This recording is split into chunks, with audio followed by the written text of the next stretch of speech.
আমি তোমাদের সঙ্গে ঈদ তো করবই, ঈদের বাজার যা যা লাগে এখান থেকে নেওয়া যায় নিয়ে যাব। মা বাবা অন্যান্য মানুষের সঙ্গে গল্প করে বেড়ায়, আনন্দ উচ্ছ্বাস প্রকাশ করে বেড়ায়, আমার সন্তান আসবে একসঙ্গে ঈদ করব। 27 রোজার রাতে সন্তান ফোন দিয়া বলে, বাবা আমি আগামীকাল রওনা দিলে রাত 2টা-3টায় গিয়া ঢাকায় নামবো, আমি সাহারি তোমাদের সঙ্গেই খাবো। মা বসে আছে, মায়ের সন্তানের বাবাও বসে আছে, সন্তান আসবে। রাত্র 2টা-3টা হয়ে গেছে, সাহারির সময় হয়ে গেছে, সন্তানের খবর নাই।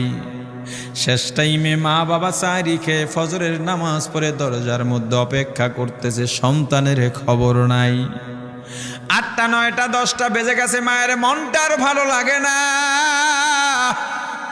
স্বামীকে ডেকে বলে, স্বামীরে আমার সন্তান কই? আমার মনটা ভালো লাগে না, একটা